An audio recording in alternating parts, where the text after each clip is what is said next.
Welcome to the Conversations with Cole Ones podcast. I'm your host, Damian, my co host, Jared. Yo, what's up? And it is the time, well, it's the beginning of the year, but, it's our end of the year movie Happy New awards. Year, you bunch of fuckers. Yeah, it's our movie award show for all the movies that came out in last decade, 2019. That feels weird to say.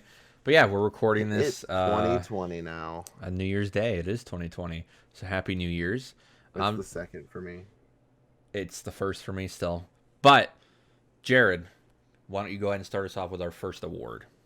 All right, the worst movie of the year is The Curse of La Llorona. Did you see this movie? No, no. Okay, Is that the one where it's black and white? No. So that's The Lighthouse. Curse of La Llorona is. Did you see The Nun? From The Conjuring, she had her own movie called The Nun. That's a very broad statement because there's a lot of things I've seen with nuns lately. A few of them that are a little bit R-rated. Yeah, well, anyways, it's a horror movie Came out. Triple X rated. Yeah, hey. It came out a few years ago. It's in the Conjuring universe about the nun from Conjuring 2. The movie's really plain, boring, and it's nothing but jump scares like the first Insidious. And The Curse of La Llorona, like Insidious, when you watch it the first time, the jump scares got you. But in this one, they're so blatant, and you know that they're coming, that it doesn't affect you. And the story is just god awful. And apparently, this is in the Conjuring universe, which is not shocking considering their last 3 movies have been garbage.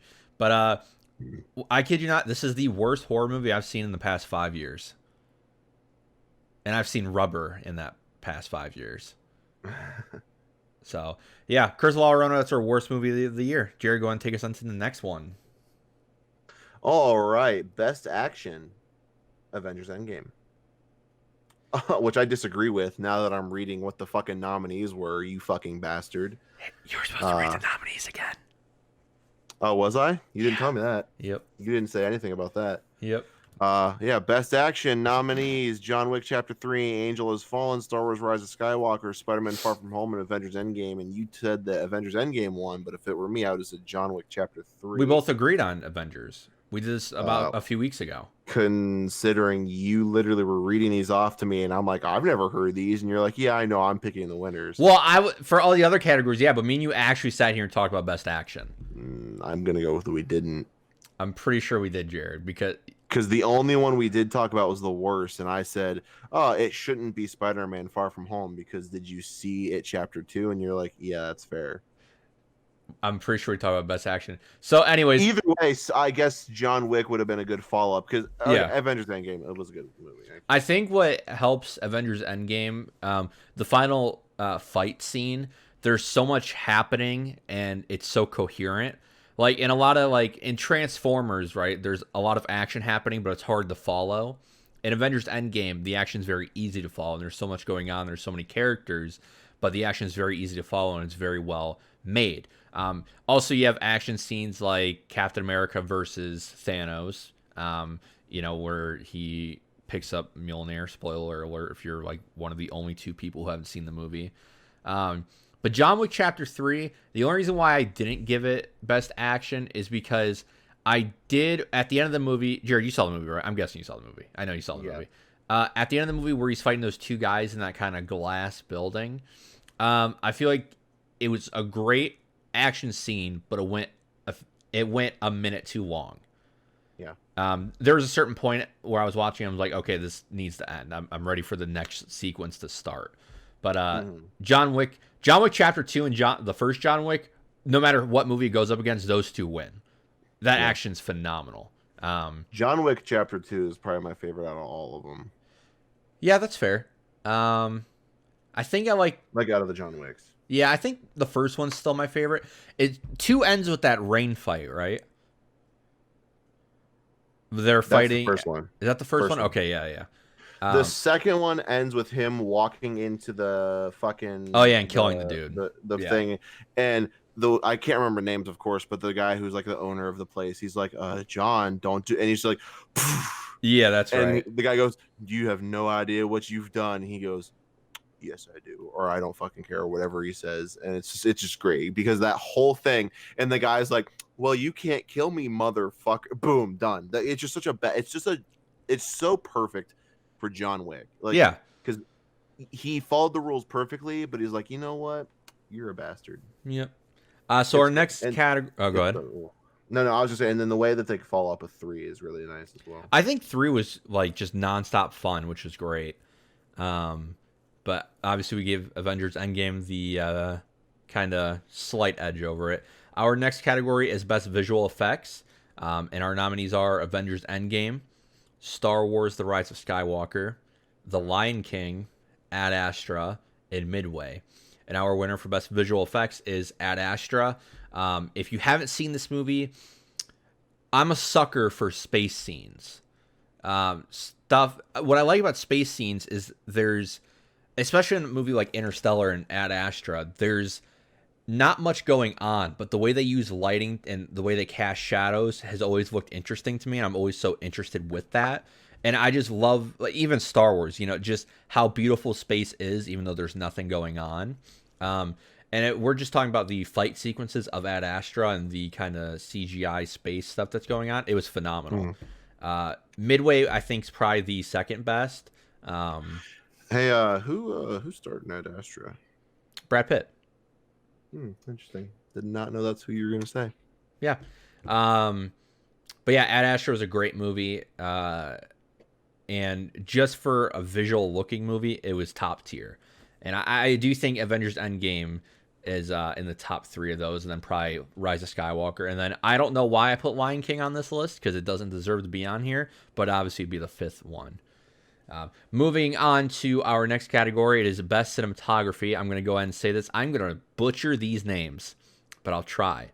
So the nominees are Pheidon Papamichael for Ford vs. Ferrari, Lawrence Sher for Joker, Robert Richardson for Once Upon a Time in Hollywood, Jaron Blaschke for The Lighthouse, and Hoyt van Hoytman for Ad Astra. Hoyt van Hoytman. Hoyt van Hoytman. I do remember talking about him. Yeah. So the Best Cinematography Award goes to Jaron Blaschke for The Lighthouse. Jared, I know you haven't seen this movie, but what's really interesting about this movie is, one, it's in black and white. And so it is hard to convey certain images, especially when they're showing images of the ocean because they're stuck on an island with a lighthouse. But this movie is still so beautiful, even though it's in black and white. And just, when I was watching this movie, it didn't occur to me how much an impact color makes in a movie. Like, if you go watch Once Upon a Time in Hollywood, it's bright, it's fun, and you're just in a more joyous mood until the end. In this, it's very dark, bleak, and stuff, but they're still able to show good emotions and different contrasts with black and white. And what I love about this is, like, in the 1930s and 40s, when they would use, like, backdrops, they were made out of cardboard, and it looked fake. And they used a little bit of that in this movie. I don't know how to describe it, but it looked like that to me, and I enjoy that since I've watched a lot of those older movies. But yeah, that was such a phenomenal film, which we'll talk about later. But Jared, why don't you go ahead and take us into the next one? Before I do, I have to ask you a very important question. Yeah. Was Dr. Sleep the movie with Ewan McGregor? Yes. Okay, just making sure. I didn't know that came out. I thought that came out in spring of 2020. I think it came out like November. Fuck me. Or no, October. It was like October. For our next group topic, Best Actress. Nominees being Rebecca Ferguson from Dr. Sleep, Dakota Johnson from The Peanut Butter Falcon, Scarlett Johansson from Marriage. Jesus Christ. I looked at that and went, that has too many R's. I thought I saw. Anyway, Marriage Story. Yennefer Lopez from Hustlers and Isabella Moner from Dora. Hey, fun fact. I used to work with a guy who I'm pretty sure is related to that last one. Yeah? Like almost like 85% sure, because he didn't like talking about her, but she was famous. Yeah. Anyway, and our winner is The Peanut Butter Falcon. Well, Dakota Johnson. Dakota, yeah. Whatever. So Dakota Johnson is very well known for the god awful movies of the 50 Shades series. She is the lead actress in that. So Mm. it was interesting to see her go from a porn movie and a badly What? produced porn movie, or movies, sorry, and then take it into a very emotional movie with Shia LaBeouf called The Peanut Butter Falcon. And I just think she knocked it out of the park with her performance. She conveys emotions very well. And I do think the runner up is Scarlett Johansson for Marriage Story. That's on Netflix now if you haven't seen it. It has Adam Driver and they go through divorce and whatever. I say whatever like it doesn't mean, but Scarlett Johansson's the runner up for that. She did a phenomenal job. But Dakota Johnson just she's definitely made a huge jump in her acting capabilities from literal garbage to an actually really good movie, and her being one of the highlights of the movie. So, and I put Jennifer Lopez on there because I couldn't. I'm gonna be honest. I couldn't think of any other female actresses that actually like did well this year. And the Dora one, I heard the movie was good. I actually haven't seen that movie, so I just threw her on here because I heard she was great. So yeah, our next category. Actually, Jared, would you like to talk about Dakota Johnson, the Peanut Butter Falcon? What was your favorite part about her? The part where the Falcon got stuck in the peanut butter. Yeah. Have you seen any of the movies that are like these actresses were in? Okay. Anyways, I saw Hustlers. did you actually? Yeah. No, you didn't. Yes. Really? Yeah. Swear to What God. what famous singer was in it besides Jennifer The Lopez? one that I hate, Cardi B. Okay, that's fair. All right. Yeah, So because because I've talked to you about this before. The reason I hate that movie is because Cardi B is in it. Because Cardi B basically rapes guys. Anyways, facts. She does. So we just did Best Actress. Let's go ahead and move on to our Best Actor. There's more nominees in this one than any other one, but obviously. here we obviously. So we have for Best Actor, our nominees are Tom Hanks for A Beautiful Day in the Neighborhood, Joaquin Phoenix for The Joker. You got to get that. You got to get that in there. That Joaquin Phoenix for Joker, Brad Pitt for Once Upon a Time in Hollywood, Leonardo DiCaprio for Once Upon a Time in Hollywood, Robert Pattinson for The Lighthouse, and Willem Dafoe for The Lighthouse. And our winner, of course, is Joaquin Phoenix for The Joker. Boo. Okay. He, in this movie, showed why he's a top 5 actor working at this moment. And just the emotions and just him being able to show a broken man and being able to convey it so well. When I was watching this movie, I don't see Joaquin Phoenix. I see Arthur. And I think there's very few actors that can still do that. Even Leonardo DiCaprio, who I love, who's one of my favorite, if not my favorite actor of all time, there's still movies that I see him in and it's like, okay, that's Leo. Like when I watch Wolf of Wall Street, I don't see him as the wolf. I see him as Leo. Especially in Once Upon a Time in Hollywood. When I was watching, I was like, "That's Brad Pitt." Like, I forget the name of his character, but that's Brad Pitt. Joaquin Phoenix completely transformed in that role and showed so much emotions, and it was such a different movie for a comic book movie, at least.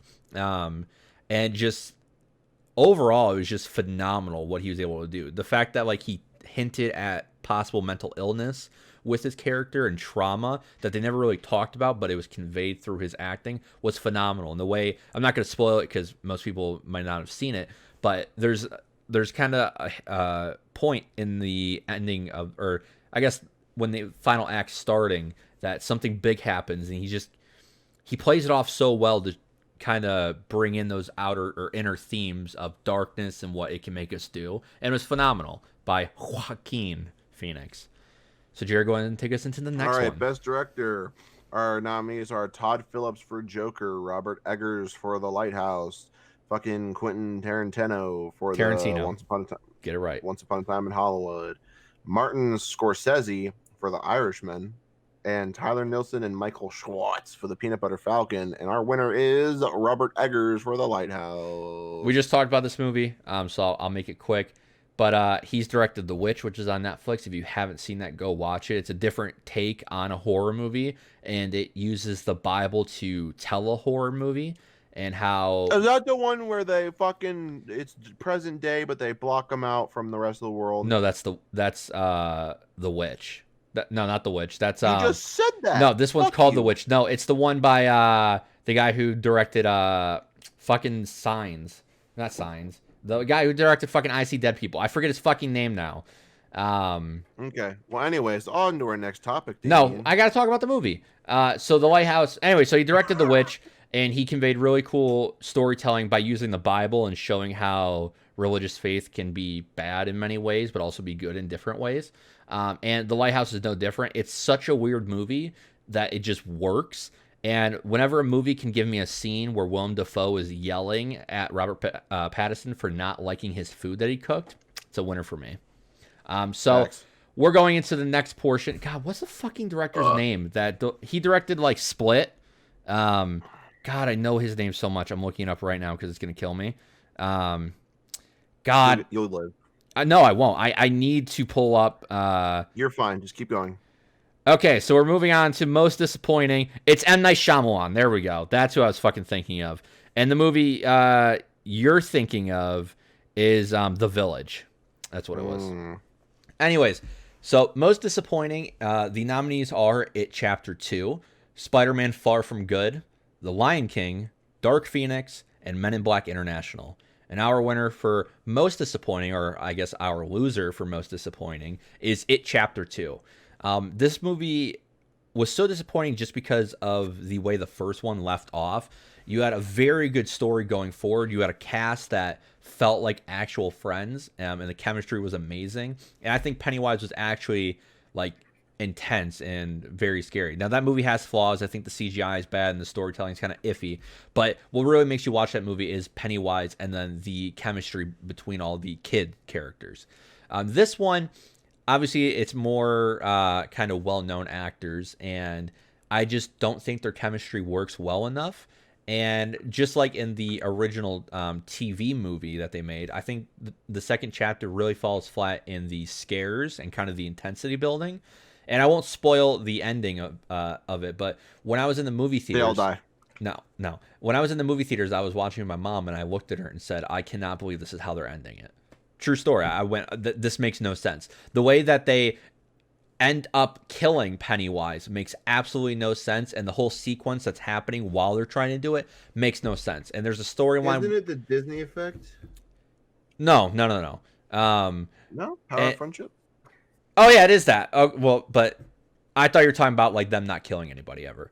Yeah, it is the Disney effect, and the whole storyline with Mike that they have in the story, I just don't care for. So obviously, It Chapter 2 being the winner for that because of a strong first movie. I think the runner-up is Spider-Man because it had a bad first movie and an even worse sequel. So, but I'll move on so I don't sit here and rant. So Jared, would you like to take us into the next one? Pretty bad. Best comic book movie presented by me.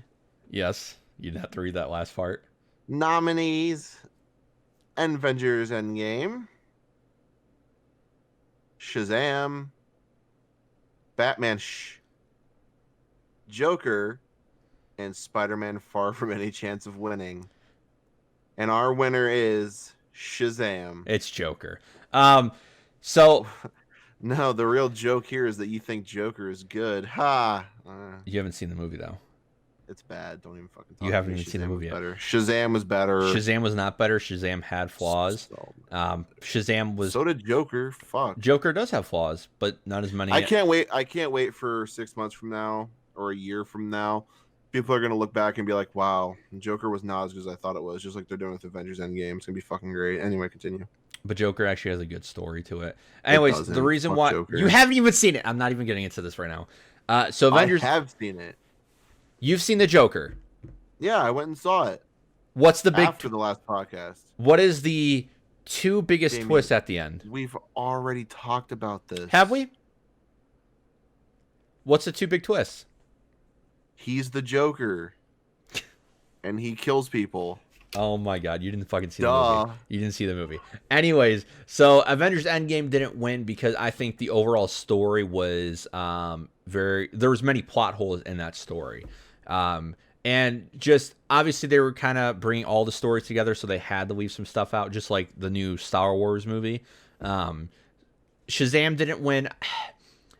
I've watched Shazam 3 or 4 times now, and I think the comedy is decent. There's a lot of comedy in it that just doesn't work for me, but I think they did a good job with Shazam, and I'm excited to see the next one. But I don't think it's anywhere near Avengers Endgame or Joker. Batman Hush is a good animated film. If you haven't seen it, go watch it. It's probably the best animated superhero movie, but I just prefer to watch other movies over it. Spider-Man had no chance of winning. It is a bad comic book movie for many reasons, and I will not talk about it anymore or I'll go on a rant. Joker wins for me because of many reasons. One, the cast, Joaquin Phoenix, and the girl that I forget her name of course, they were phenomenal. I actually should have nominated her for Best Actress, but I didn't. They were phenomenal, especially Joaquin Phoenix, which we talked about earlier, winning. The directing and the pacing of this movie was great, and the story was something new that we've never seen before. And what I love about this is, like, to compare it to a movie like Star Wars Episode 3, Anakin's turn is very fast and very rapid. Okay, and Red Dead Redemption 2, I gave it flack a while ago for Dutch's turn being kind of fast. And this, it's not fast. Joker, it's not fast. You understand why he's turning, and you feel for why he's turning, and you kind of accept why he's turning at the end, and you kind of support him until he does something that you're like, fucking shit, dude. But yeah, so that is our best comic book movie. And for the final award of the night, it is our biggest one of the year. It is Movie of the Year. And our nominees for Movie of the Year are The Lighthouse, Parasite, Joker, The Peanut Butter Falcon, and Ford vs. Ferrari. And mine and Jared's winner for Movie of the Year is The Lighthouse. Before I finish talking about The Lighthouse, let me just tell you this. If you haven't seen Parasite, go see it. It's a really interesting thriller, something new and a unique take. Obviously, if you're not into Asian influenced movies, you probably won't like it. We've talked enough about Joker. Peanut Butter Falcon is a good emotional film, so if you want to cry with your girlfriend, go watch that. Ford vs. Ferrari was a movie that Matt Damon and Christian Bale just fucking nailed it. And the pacing of the movie was fantastic. And what I love about this movie, it's not just about the cars. You're equally interested in them achieving their goal.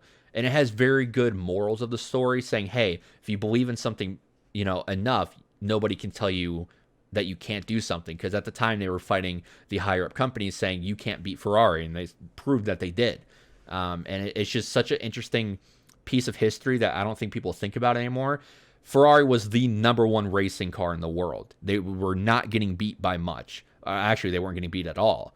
And Ford was the first company to step up. And, Shelby was able to step up and say, no, we're going to beat them. And they beat it with the GT40. So what a phenomenal movie. But The Lighthouse wins just because, one, it's two guys yelling at each other and going mad over time on a single island. It's in black and white, which we don't see enough in movies nowadays for good or bad reasons. I don't know. But I think it really helped this movie. And the performances by Robert Pattinson and Willem Dafoe were fantastic. I'm not going to go into spoiler territory, but what I will say is this movie is fucking weird.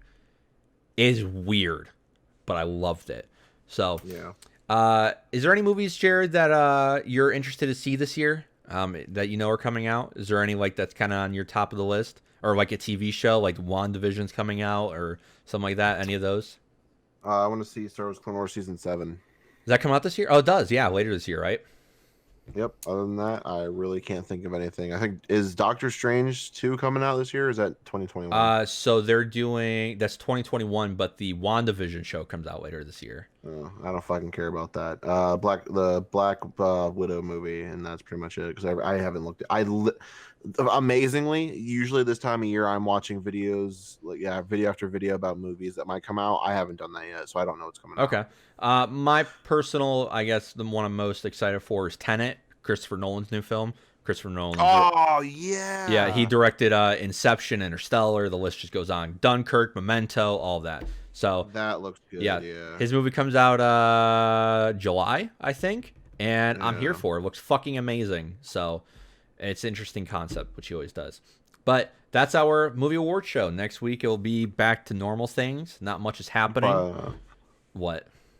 by the way, just because I like I want you to keep thinking you're right, even though I know I'm right. The twists at the end of Joker is the murders. No. Yeah. The twist.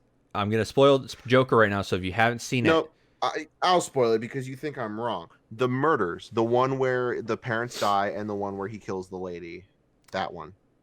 no, the two twists I was talking about is where he falls in you. love with this girl, and it ends up being that it was all in his head, and that he actually wasn't falling in love with her. The next twist was his mother making up a whole story of her and Bruce Wayne's dad being lovers, and him being Bruce Wayne's dad's kid. So Bruce Wayne and him would have been brothers, and that was a twist they kept going on for a while. And then at the end, they proved that the mother had mental illness and she was lying the whole time, and that really broke him because he found out his mom was a fucking liar.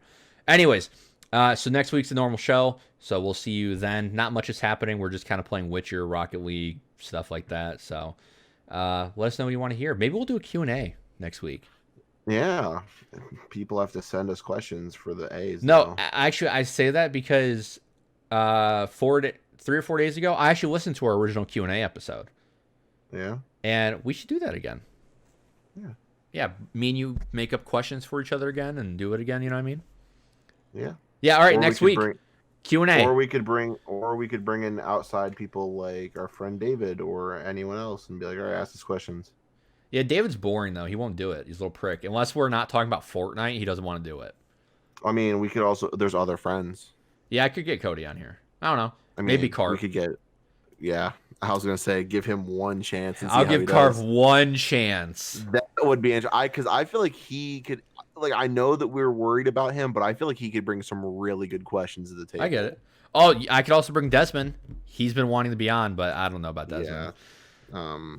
Yeah, I know. Anyways, that's been the show. Thank you all for watching. Make sure to leave a like, comment, subscribe. If you're on YouTube, do whatever on SoundCloud, and we'll see you on the next episode. Bye, guys. And that's another episode for us, guys. Thank you for listening. Please make sure to comment, subscribe, follow, like, whatever. If you're on SoundCloud, it's follow, like. If you're on Spotify, you just add to your playlist, like, follow, whatever. iTunes, please leave us a review. And on YouTube, please like, comment, and share, and then subscribe to my channel, eventually Jared's channel when that comes out. And if you guys want to follow us on social media, our Twitter handles will be linked in the description. All right, guys. Thank you for listening.